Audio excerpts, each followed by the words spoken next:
Hello, welcome to another episode of my podcast, The Belzy Black and Whites, Past and Present. I'm joined tonight by Steve Dickie. Steve is now the man in charge of the Belzy Bulletin that you see on the website, in the Broch website. So I thought this would be a fine chance to bring in Steve and let the fans see the man behind the bulletin. Good evening, Steve. How are you? Hi, no bad, Willie. How's things? Oh, very well, thank you. And thank you for coming on. No, thanks for inviting us. It was a bit of a surprise, but I'll do my best to be a bit interesting. Well, that's all I hope every week that somebody listens. So before we get to the bulletin, you was at the Maroon Saturday. What did you think of the game? Yeah, absolutely superb. They just blew them away. What was it? Was it 11 minutes? And it was 3-0 and the game was finished. And Locos just never had an answer. It was I think I read on Facebook that's their biggest defeat they've had since they joined the Highland League. I think somebody said equal with Cove beat them 7 as well. But Broch were just fantastic. Really quick moving the ball and quick putting it in the net as well. So that was superb to see. And it was good to see the goal shared about there just for the same couple of folk. Yes. I mean, yeah. And what kind of struck me about the last two performances. So I would say the Broch has got, obviously, they've got a strong squad, and it must be Mark Cowie and James Duthie. They must do a hard job picking 11 boys that's going to start, because there's what is there, maybe 19, 20 boys that could get a start. And we saw against Lossy, Sean Butcher was maybe unfortunate to be left out of the starting 11, and he obviously got brought on at half time and he scores a hat-trick. And it was a similar. So Connor Wood started against Lossy, and then Butch's hat-trick probably meant Connor was on the bench, but then Connor came on and he scored a double at the end. So it just shows you, shows you the strength of the squad, and it's great to see the goals shared around, as you say. It'll maybe help Mark know that you're allowed 5 subs. That might ease it a wee bit. That's a good thing for the Broch, because they've got such a strong squad. I can't mind if it was last season or the season before. It was probably an April game. I think Wick were doing, and they'd one substitute, and I think the substitute might have even been a goalkeeper. And you're thinking, well, when the Broch's got a squad with 5 boys they can bring on, then the likes of Wick are going to be up against it, obviously, with that kind of situation happening. As you say, in a strong squad fairly helps them with the 5 subs, and to me, it's a good thing for the Broch. So when did you start getting interested in watching the Broch? So I suppose it's kind of in 2 bits. So early days, I stayed in the Broch till I think it was 1981, Willie. My dad worked at a community centre while my mum was looking after me and my brother at home. And I can remember, to be fair, I was probably more of a Aberdeen supporter at that time. I didn't get to go to a lot of matches. Probably I can remember going to maybe 2 or 3 at Pataudry when we were in the Broch, but I can also remember going to a couple, maybe more at Bellslea.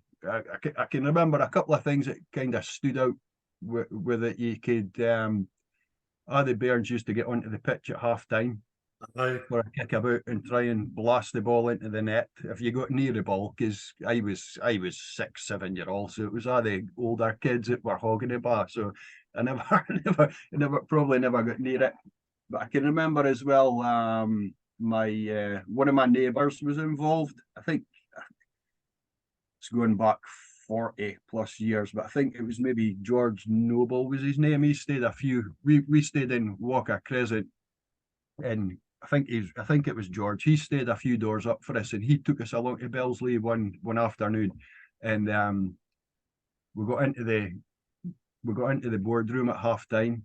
And I remember there was this fancy silver plate full of custard creams, and I got to help myself a custard cream, and it made my day. It made my day. But then, yeah, as I say, my dad's work took us into Aberdeen in about 1981, so I was more of I went to Pittodrie pretty regularly then, Yeah.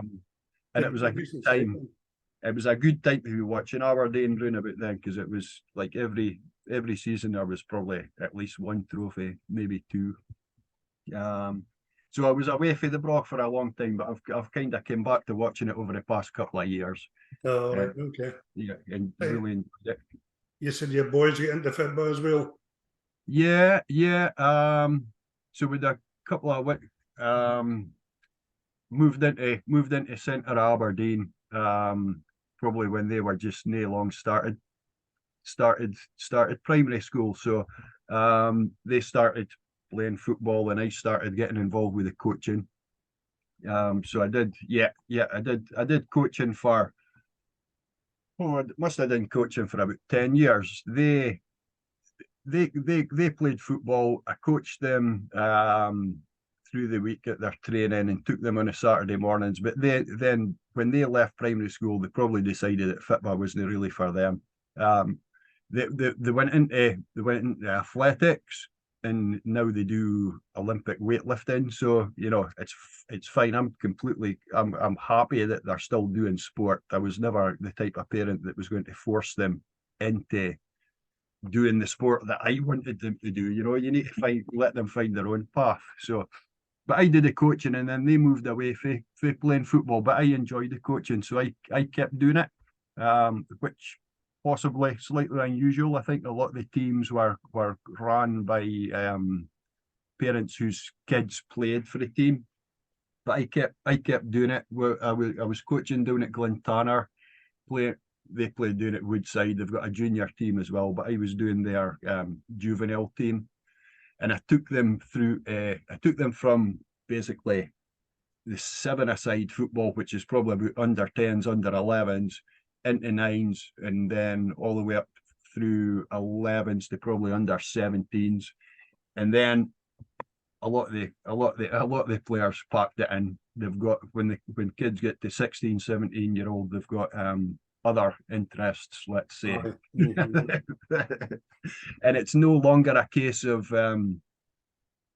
mums and dads making them get into the car and dragging them along to the football on a Saturday. They've got their own, they can make their own mind up, and a few of them drifted away. So that stopped the coaching for me, and that freed up a lot more time to do the likes of coming to the Broch games. So yeah, so it's worked out. Good. I hear you had a bit of an unfortunate incident at training one day, had you? Or at coaching with Jamie Watt?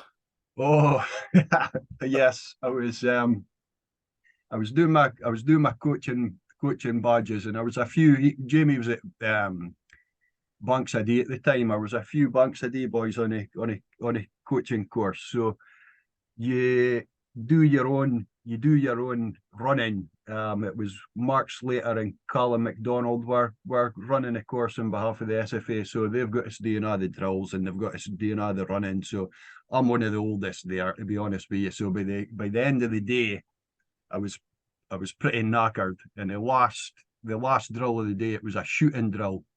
One of the young loons grabbed the gloves, and I was like, "Him, you can get out and do some running. I'm gunning goals. I'm the oldest. I'm gunning goals." So it was the player came in, Jimmer came in. He had a layoff, and then he had a shot. And the boy that did the layoff was probably closer to me than it was to Jimmer, but he still came up and he gave it his all, and he blasted it. And here's me thinking, I'm Theo Snelders or Billy Gordon or somebody between the sticks. So I put my hands out to stop it, and it hit me on the heel of the hand. And as soon as it hit me, I just felt a shock going right up my arm, and it was like a spiral fracture on my forearm. Oh wow! So that was my experience with Jimmer. So I haven't went in goals since then. Like, no. That was the best idea, was it? No. So, how did you get involved in Dina Bellsy Bulletin? Well, I guess it kind of ties back with the doing the kids football coaching, because we took kids up through the primary years from probably primary 2 when they started doing their fitba, and then you took the same kids up through till they left the primary school at primary 7. And I was speaking to my pal that I coached me one day, and we thought, like, a traditional thing was to give them a wee plastic fitba shield or something along those lines as a memento when they finished their season. And we thought, because it's primary 7 and they're leaving the primary school and they're moving up to the big school and all that, we thought, let's try and do something a bit of special. So I designed and I made up kind of like a Panini album style thing. So we took a photo of the kids separately, we took a photo of the team together, and then we made up like a Panini album thing with like a sticker for each of the kids. So that went doing well with the kids. We did that a couple of years, and then when they brought won the league a couple of years ago, I thought, right, I'm going to try and do a kind of version along the same lines to kind of commemorate that. So, and it was, and I hope nobody that I used to work for is watching. It was kind of, I was working from home, and I found myself with probably more spare time through the working day than I might have had. So I just started putting that together, and it came out pretty well. Actually, I think it came out pretty well. I sent it into Finlay and says, look, I've made this up. Would you be interested in producing it or whatever? So as I say, it went doing well. And then I met Finlay, I think it was up at Keith last season, and I says, look, is there anything else I can kind of help out with? Because I'd stopped at coaching. And I was thinking, well, maybe, I've got more time than I probably used to have. So I planted the seed with Finlay, and he came back to us in the middle of June, just past, to say, look, we do this Belsley Bulletin. We're looking to put it out once a month and get it up and going again. So would you be interested in helping out? So I was, delighted to get on board with that. Good. And did he kind of give an outlay what he wanted, or was it free range? Yeah, he did. He gave us. I was a rough outlay of what the format was. I got a lot of kind of free rein to basically change the design and change the software that we use to produce it if I wanted to. Through Twitter, I know that a guy that does Peter does a similar sort of thing on behalf of the Aberdeen Heritage Trust. Okay. They do. I think it's monthly, that one as well. But they produce like a black and gold, I think it's called. So I knew of that, and I went to Peter and I says, look, what kind of any software recommendations? So he pointed us in the right direction, and then so I started using that different software system and its software package, and Finlay was more than happy that I'd give it a little bit of a tweak. So yeah, good. Very good. So what was the basis? What was involved when you first started? It's still in it now.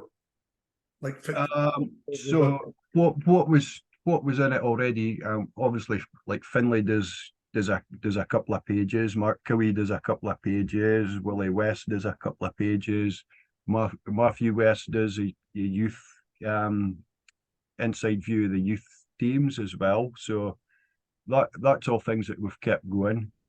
Because that's good. People want to hear for the kind of insider view from within the club. It's a vehicle to facilitate that. I had a couple of ideas like the Q&A bit, similar to what you do with your podcast, really, when you're interviewing the players. I thought, right, let's get a Q&A thing and let's kind of get to know the players a bit more.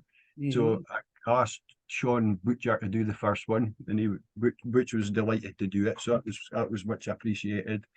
And Ross Aiken's going to do the next one. Very good. So that's in the pipeline already. The memory match bit. So I went.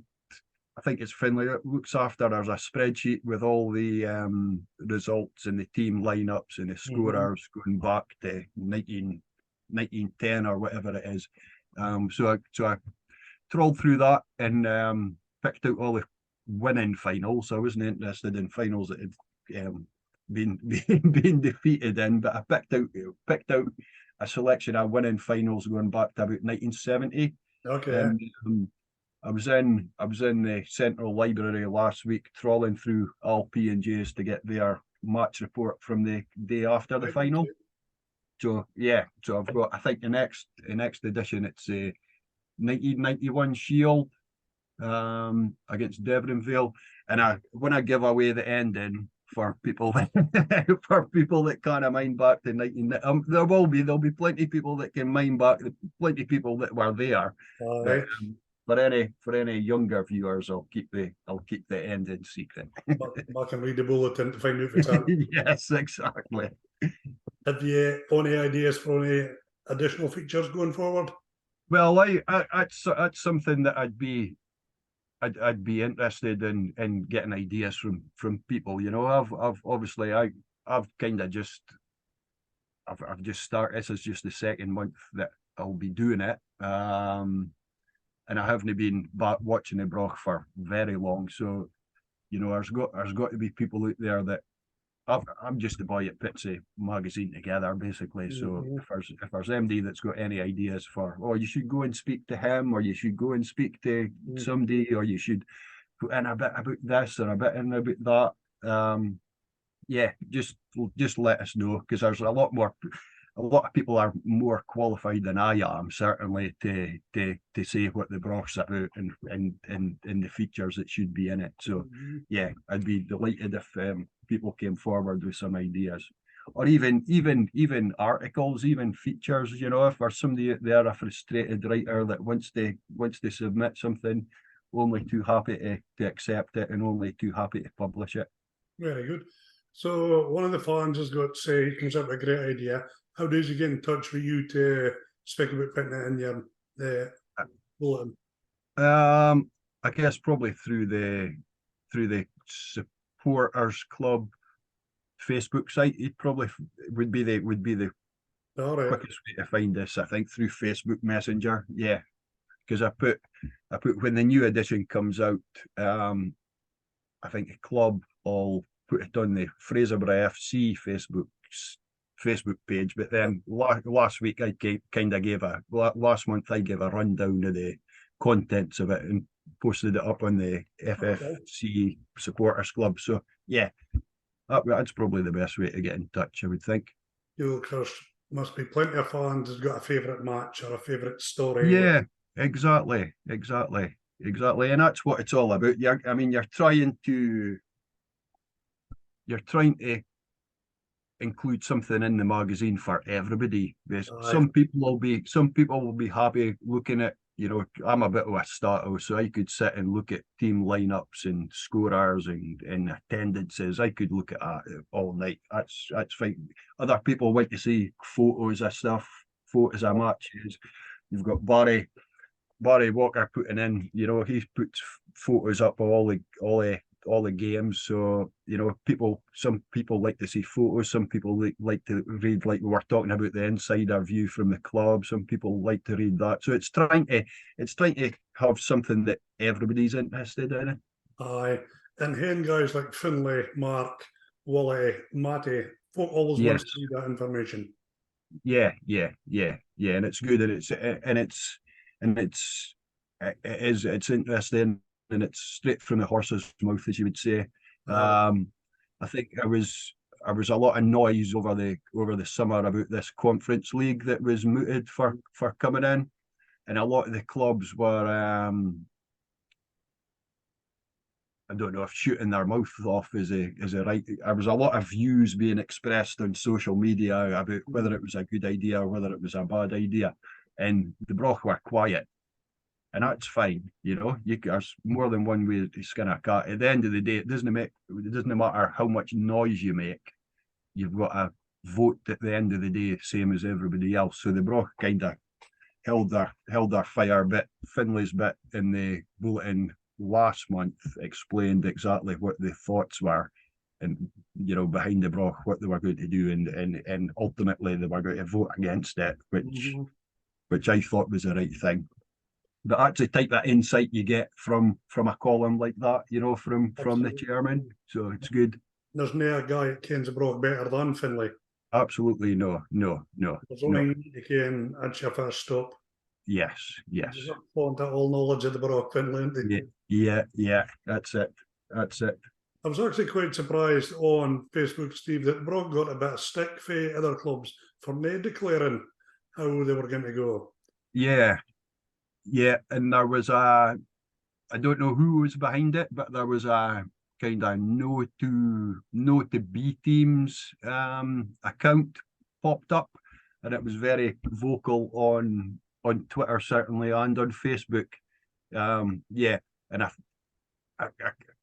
the person behind it was obviously really against the conference league, but they were quite vocal. If somebody hadn't declared, they were kind of holding it against them, and that didn't sit right with me. No, I think everybody just looks after their own club and then I go shouting about their clubs. The Brock always keep their cards close to their chest. Exactly. The Brock things the Brock way. Yes, and it doesn't mean they were for it, No.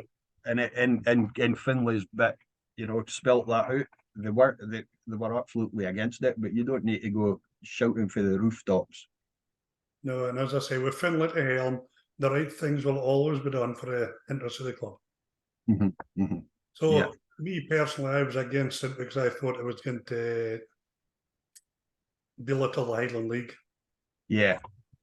Two teams going out, who replaces them?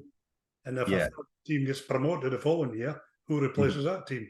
Yeah, and just what appeals to me with the Highland League is you only play teams twice in the league. You play, you get them at home and you get them away, and that's it.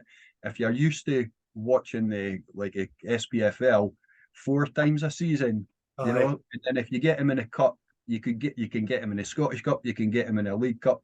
All of a sudden, you've played a team 6 times a year, and it just becomes a bit stale. And that's what was going to happen with the Conference League, I thought, because it was going to be a League of 10 playing each other 4 times. All of a sudden, the Broch's got 8 visits from a B team at the Belsley. Instead of a different Highland League team coming every week. So yeah, it just sounded it was going to get stale pretty quick. Well, to me, as far as I can see, it was just done to suit 2 teams, and that's not right. Well, that's yeah. There's a lot done in Scottish football that's to suit 2 teams, but Well, probably best need to go there. The Highland League, I've thoroughly enjoyed it for 40 plus years watching the Highland League. It's competitive. It's made a point now you can watch away matches, stand aside opposing fans and have a laugh. In the SPL. No. And the pies is normally good value as well, better value in the Highland League as well. Although locos need to rein it back a bit. I think a steak pie at Locos last time I bought him was about £4. I'd be wanting my supper for £4. Well, I had a cheeseburger and chips before a match on Saturday. It was £9. Oh, was it? £9. I was a ball. But hey ho, but so you've started watching the Broch. Have you've been up to Keith? You've been at Locos. Where else have you gone till so far? I was up at last season. I was at Forest. I was at Rothes. I was at Bucky. And had a fine Friday night up at Banks a Day. I might have had a few beers that night. Well, that's a local match for you. Well, I can walk. I think I said it's probably 40 years since the last time I was within walking distance to a Broch game. So that was a refreshing change. What else was I been? I have been. I don't know if I'd be up for Wick. It's a bit like fair, credit to the boys that go to Wick, because that is, even Brora is a bit like, that is a bit it's part of the day with Steve.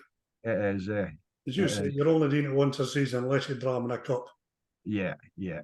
But, no, it's good. It's good trips up to Wickenborough. Aye. Maybe one day. Maybe one day. It is a bit what I thought. It's a long trip home if you didn't winter. Aye, yeah. You're going to get out and about, and you met fell in with Mr. Martin Moyer. How did you get? Yeah, that's right. Well, I'd started going to when I first started going to the Broch recently again. I'd maybe put a couple of photos up on Twitter where they like a photo you've got behind you, kind of similar idea to that. And then I felt this nudge next this. So Martin and me had kind of started speaking to each other on Twitter, and I felt this nudge, and he was like, "Oh, you must be you. Are you my Twitter?" I'm like, "Aye." So he gave us a good Broch Highland League welcome, and we've kept in touch. We were up at Locos together on a train on Saturday, which was good fun. Good. And I'm presuming you're getting to kind of a lot of the fans were you? Yeah. I mean, yeah. You meet in and you see the same faces, see the same faces, and everybody's very welcoming and happy to hear news with you, and it's good. It's a good community. Yeah, it's a really good community spirit about the place, and that's one of the things that does make it appealing to keep coming back. That's good. And after night, folk will see your face and say, "Oh, it's a Lunatic Disability Bullet." That's right. Aye. I had a few folk speaking to me about it in the Locos bar before the match. So yeah, that's very good. Everybody's been really encouraging and everybody's been really supportive, and as I say, encouraging and it makes you want to keep doing it. Aye, of course it does. And of course, every time folk will see you, they'll be saying, "For anybody else, you can put this in your magazine, for anybody this game," and that's what well, I hope so. Yeah, as long as they're nice. And what was that rubbish you put in? That's a load of crap. That never happened, or that never happened. Have you met Mikey Barber yet? No. Mikey's a guy you should have a chat with. Okay. He's a shouting Saturday. I'll introduce you to Mikey. Right. Okay. Scrapbooks dating back for donkey's years with Broch matches. Okay. Yeah. He's the author of the two books. Yes, I've seen. Yeah. Mikey's wrote the two books. Okay, I'm aware. Yeah, I'm aware of them. Aye, that'll be good because I think when I was in a library, obviously you can pluck out the match reports and type them up, no problem. But the photos, obviously, in an all scanned P&J, they're no the best. So if that was one of the other kind of requests I was going to say, if anybody's got photos of like old finals or memorable matches or stuff like that, give us a shout because I'd be delighted to include them, that type of thing in the bulletin as well. Well, I'll introduce you to Mikey on Saturday. Okay, yeah, great. The two you can have a chat, and he'll tell you about games, and he'll tell he's got photos and paper clip-ins, and I would call him a proper historian. Okay, yeah, that's the type of people that, that's great, Willie, yeah. And the other one is Bruce Buchan, ex-assistant manager to Charlie. Bruce is a font of all knowledge and okay. Have you met Bruce yet? No. Yeah, that's the kind of lads to get chatting with. But of course, you've got Finlay. Yeah. If Finlay doesn't care, it's probably never caring. That's right. Yeah. But he'll, us boys will keep you up to date. So that's your magazine side. What's your hopes for or thoughts and hopes for Broch this season? Yeah, I just keep playing like we've been playing. Just keep under the radar. Then I go. There's a couple of teams that maybe came first and second last year that are probably more likely to go shouting for the rooftops about we are going to do this and we are going to do that. And I don't think that's a style because you just set yourself up for folk just want to knock you down. Oh, that's for sure. Just keep keep under the radar, as I say, just keep playing away, just keep picking up the points, and then see where it takes us by kind of end of March, April, because that's what it's all about, isn't it? Obviously, it's good. The Shield and the Aberdeenshire Shield and Aberdeenshire Cup are good trophies to win as well. So that was good last season to see both of them coming to the Belsley. Highland League Cup as well. That would be nice to see a good run in that. Historically, it's not a cup we've done well in. No, not particularly. But I can't reason for it, but what does it say? Records are there to be broken, or aye, that's it. So I think, is it Devon Vale at the end of this month in the first round? Yes, but in a Highland League Cup, I mean, I think that kicks off at the end of the month. Vale or Fulham Centre in the league, then the Fulham Centre were out of Vale in that cup. Yes, that's the one. That's the one. Yeah, so it'd be good to get a run in that in as well. Aye, we've got an interesting game on Saturday. It'll be a good game. Yes. Yeah. I mean, that's you didn't want to talk about. I was just saying, look, just keep below the radar. But when it comes to the crunch at the end of the season, it's games like Bucky define where you're likely to finish up. So hopefully they brought, shouldn't have any fears, because like I said earlier, nobody's beat Locos 7-0 before, apart from once. Cove beat him once years ago. Nobody's done that. So Brock shouldn't have any fears at all about Bucky. Hopefully keep Spider in a dugout, keep him quiet, which isn't easy to do, is it? For all that, Spider, he's a good manager. He's done an awful lot of good things with Bucky. Mm-hmm. He's been runner-up, but unfortunately, no one on anything. But no. Love to hear chat with him the year we won the league, and we felt wick on from they won, the Brock won. They weren't marking inroads and doing the last 2 or 3. It'd be interesting to get chat with him, see if he had to say about that. Yeah. I didn't again. And they did a similar situation last season as well. I was going to say I kind of feel sorry for them, but I don't again if I'm honest.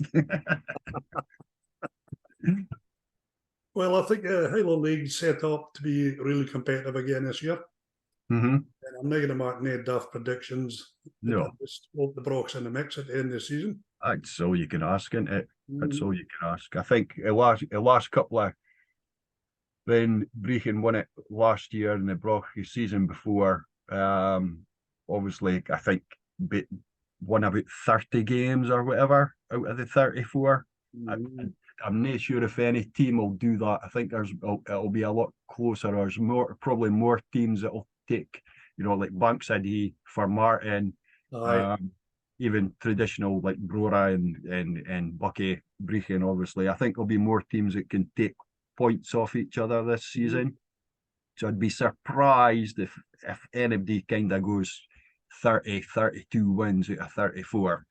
But hopefully it's a good close, and there's a few teams in the mix. But hopefully there's black and white ribbons on the thing at the. Well, it's going to be an interesting Saturday this week. We are at home to Bucky, Brechin's at home to Brora. So I mean, it's 2 good games. Okay. Aye.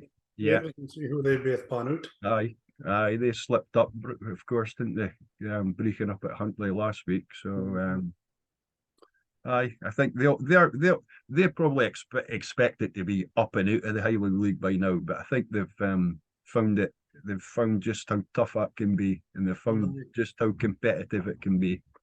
And I would think rightfully they will start the season as favourites. Folk will be looking they past Brechin for the winners. Yeah, and I think they're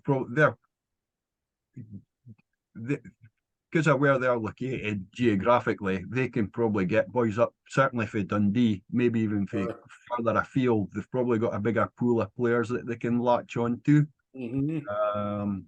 So that possibly makes them favourites, but then it's a team game at the end of the day, and it's more about how you play together as a team, isn't it?